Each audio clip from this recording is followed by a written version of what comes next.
to my channel. This is Leo's Nerd Talk, and today we're going to be talking about Mad Max Beyond Thunderdome. So let's get into that.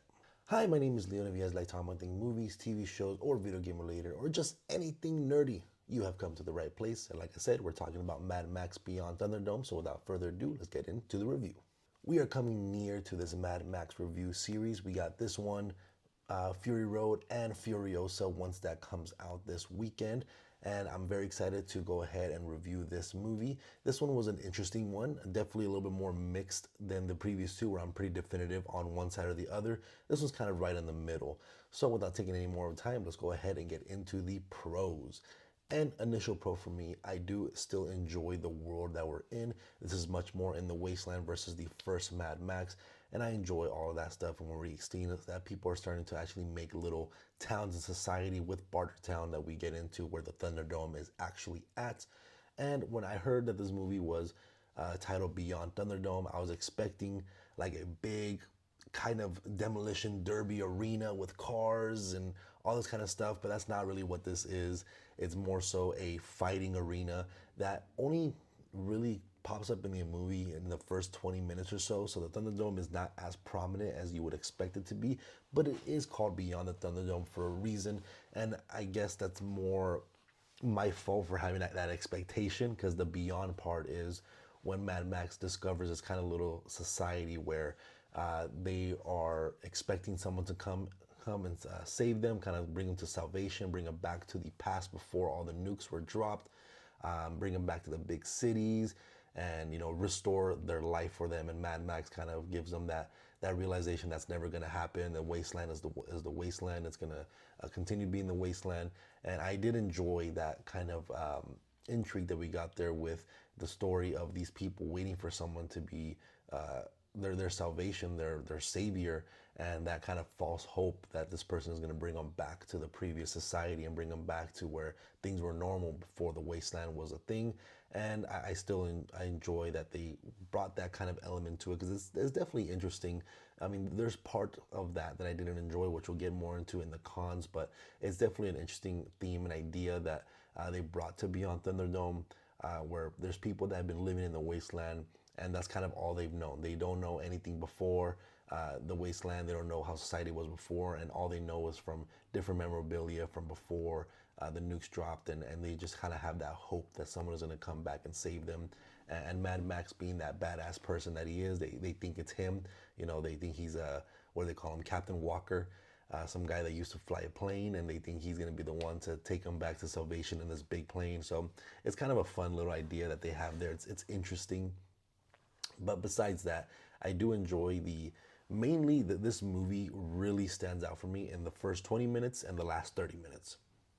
That's the kind of the meat and bones of this movie, where it's actually entertaining, where the other parts of the meat and bones is that middle act where you're kind of getting a little bit more of the exploration and character arc and all that kind of stuff. But I do enjoy the beginning of kind of the setup of him getting to Bartertown, because someone stole all of his goods and camels and gear, and they tell him to kill this person named Master Blaster, where we have Master, which is the brains of the operation, and Blaster, which is this big hulking person, and he's the one that kind of controls Bartertown and stuff like that. And I enjoyed where they were going with that until we get into the Thunderdome. And the whole fight sequences was a little interesting. It's interesting the way they had the Thunderdome set up.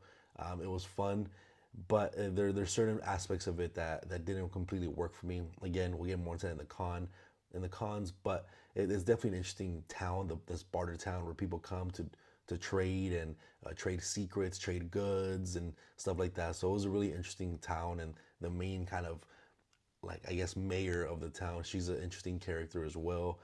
So I enjoyed most of that beginning act and kind of what it was playing off of. And then even when we get to the third act, when they're trying to escape from Bartertown, they're on this big truck that's on like train wheels, and they're on this rail, and they're all following them again, like that very Fury Road, Road Warrior-esque, when there's just a bunch of cars, flames, explosions, really nice practical effects, really nice gore, like I said, really nice car crashes and explosions.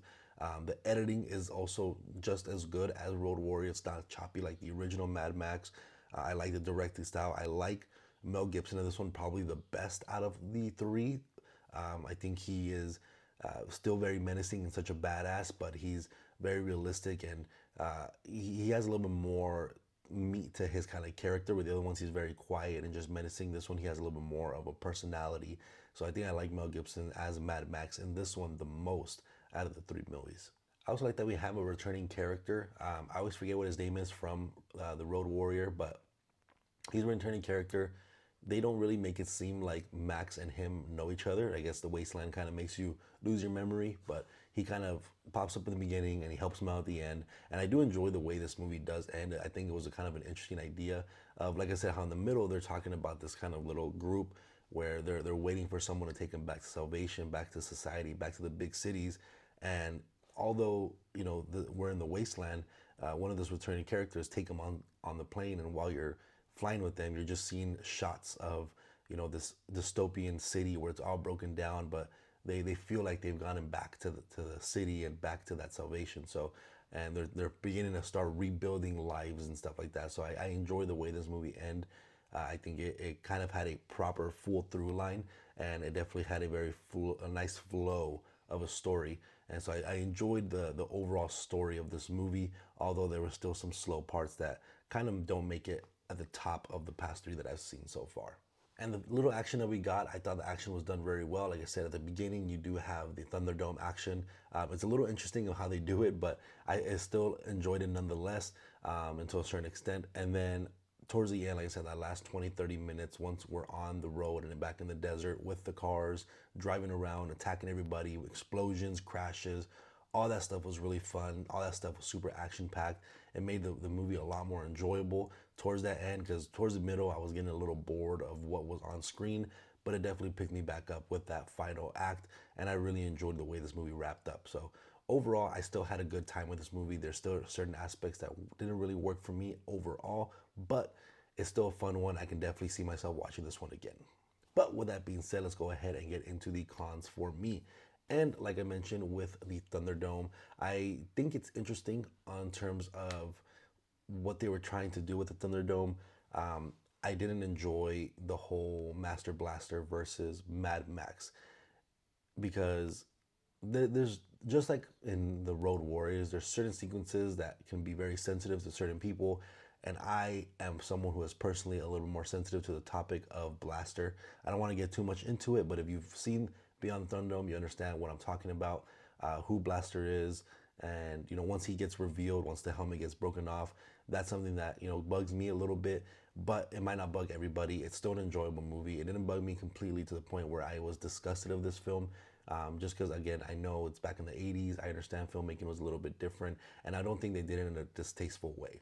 It's something that's definitely a topic for me that I can get a little bit sensitive on, but I don't think they did it in a distasteful way. I think even though Blaster gets killed off, I don't think it was distasteful, and I don't think it takes away from the overall movie, but it is something to be aware of. There are still certain sequences that can be definitely sensitive, again, for today's society, today's kind of rules and regulations, if you want to say, but it's definitely an interesting plot to put in that, and it's an interesting idea, and you can definitely see how something like that would happen in a wasteland like this, where no one really knows any different. So it's an interesting idea, but it's something that could be a little bit sensitive and a little bit unnerving to certain people that watch it.